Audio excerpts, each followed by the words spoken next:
being here on a Saturday morning with us. We've heard some amazing talks already this morning that have taken us through a whole different variety of tracking, and I'm going to now move us out onto the ocean and talk about something a little bit different, tracking boats. So I want to talk about how tracking fishing boats can help us understand the behavior of people and also the movement of fish, because as I'm sure you might guess, the fishermen know where the fish are. So I don't need to tell anyone in this audience that the ocean is doing a huge array of things for us, everything from providing half the oxygen we're breathing to providing a huge amount of the food that we're eating. But I would like to take a moment and set the context for what it is I'm thinking about as I'm considering fisheries and where the intersection of society and marine conservation comes in around fisheries. So 80% of our world's fish stocks are currently considered fully exploited or overexploited. Half of our global seafood supply is coming from small-scale fisheries, and the FAO estimates that 90% of people employed by fisheries are actually employed by small-scale fisheries. So it's not just the big boats that we're thinking about, but also the small boats. And of course, we have a need to feed our planet. We have 1 billion people that are undernourished. And the optimistic news is that seafood production is the only source of animal protein that has been growing at a pace that actually outpaces human population growth over the past 50 years. So when we're thinking about how we're going to feed our growing planet, it seems that seafood should be on the menu. However, we do have pervasive issues with IUU fishing, so that's illegal, unreported, and unregulated fishing. And that's pervasive throughout both the large-scale and the small-scale fisheries. So we have this pressing need for transparency at sea. And it's not just for the environmental sustainability reasons, it's also for the social reasons. So as you may have seen recently, there have been a lot of exposés on the link between slavery and human trafficking, with fishing and IUU fishing often go hand in hand.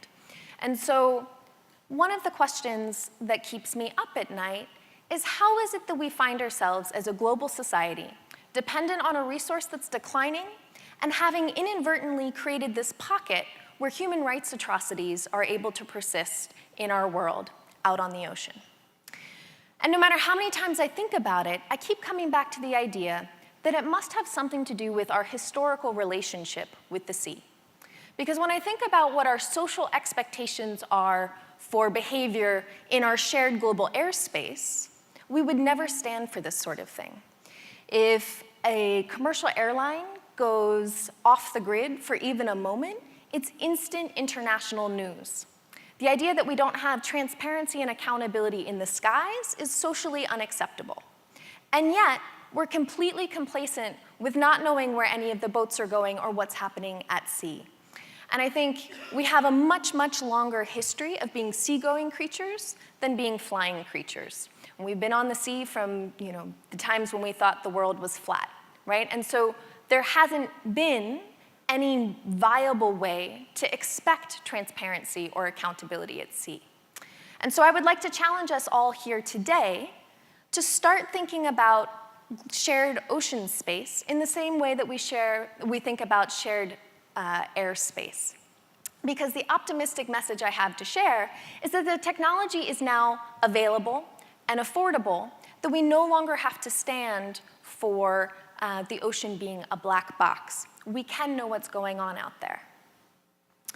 And so what kinds of technologies do I have in mind? Well, there's a huge variety of them, and this infographic from Pew gives a good overview. And I don't have time to go into all of them, but there's everything from satellite-based vessel monitoring systems that are physically on the boats, to radar systems, to wave gliders, a huge array of things. And I'd like to, there we go.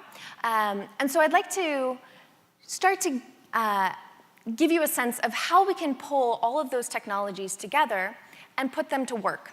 Much in the way that Michelle was talking about capitalizing on citizen science and having all of this information available in our living rooms, I'd like to highlight here the Global Fishing Watch. And so this is a bit of the counterpart of what Crystal was talking about with the Global Forest Watch. Here you're seeing fishing around the globe. So the Global Fishing Watch is a partnership between Oceana, Google, and SkyTruth. and it's now just being spun out into its own organization. And what they've done is they've taken AIS data, so automated information system data. These are devices that sit on boats and send out radio pings, originally designed to prevent ship collision. So it sends out this ping saying, I'm here, I'm here, I'm here. They've gathered all this information, done some really smart analytics, and have displayed publicly available for us all where that phishing's occurring. So each of these yellow dots that you see is a phishing event. You can go in and click on any one of them, get the vessel name, where it's flagged, what it's permitted to fish for, and you can see whether or not they're fishing somewhere they're supposed to be, right? So this is an extremely powerful type of platform to be working from. Now, one of the challenges that we all face is that currently, the vast majority of fishing boats in the world are invisible on a map like that. And that's because they're too small or they're not making enough money to afford AIS technology. And so this is the challenge that our company, Pelagic Data Systems, was born out of. How do we start to put all vessels on a map like that so that we can improve fisheries management and support decision-making, improve the livelihood of fishermen, and ensure the environmental sustainability of our marine resources? So 2.5 years ago, we had this idea for a piece of technology. And the first thing that we knew is that it needed to be small enough that it could go on boats of any size. So anything from a dugout canoe that holds one person on up. And this is the solution we came up with. It's a small solar-powered vessel tracking system. And the crux of it is that it records GPS locations as the boats are traveling, compresses them, and then whenever they get in cell network, it uploads it to the cloud where we can then all access it. So this does two things for us, well, three really. One, it's entirely autonomous, so there's no on-off switch. Once it's on the boat, the fisherman doesn't have to do anything at all. It's passive. Two, because we're capitalizing on the cell network, we can get really high-resolution data really affordably. So this device is 10 times less expensive than any other vessel tracking option out there, and it collects incredibly high-resolution data. So typically, for satellite-based systems, you'll get 1 location per hour. We're getting 1 location per second. So how do we turn high-resolution location data into behavior? Here's an animation that shows you a day of fishing from one of our devices. And what I hope you can see is that when you start to put location in the context of space and time, you get behavior. You can see they zoom out, they slow down and fish, they zoom to the next spot, they slow down and they fish, and then they zoom home. And we can pull a huge array of information out of these tracks. So for example, someone who's fishing with a hand line will have a different fingerprint in their trip signature, so the fishing is in red, highlighted in red, than someone fishing with a different type of gear, say traps, which will have its own unique signature. We can also start to identify where vessels are interacting at sea. So in the top right-hand corner, you'll see a whole bunch of vessels all using the same space. We can go in and see that each of those tracks is actually normal fishing behavior. And then we can see the interaction in the middle between the red vessel and the yellow vessel, and that's not normal fishing behavior. So we can start to flag that and say, well, if we only have a couple of people on the ground to do investigations at ports when these boats come in, out of all of these vessels, these are the 2 that we can't really explain the behavior from. Go check those out, right? And so you can start to do risk analyses for where things may be happening at sea that would otherwise be hidden. We can support territorial rights-based management and enforcement of protected areas as well. So here in the white dashed line, you're looking at an exclusive use zone. So in that zone, only the communities whose boats are highlighted in red and green are allowed to fish there. They were saying all the guys from the purple community in their bigger boats are coming and stealing the fish. Well, we can actually see whether or not that's true. And the red is where illegal fishing is happening. And it turns out 80% of those infractions was a single vessel. And so that boat lost its permit. The other 2 that were occasionally poaching were given warnings. And life can go on with the rules being put in place, right, and enforced. We're also working hard to support smart decision-making for the fishermen, right? So how can you make the most amount of money with the least amount of effort and the least impact on our resources?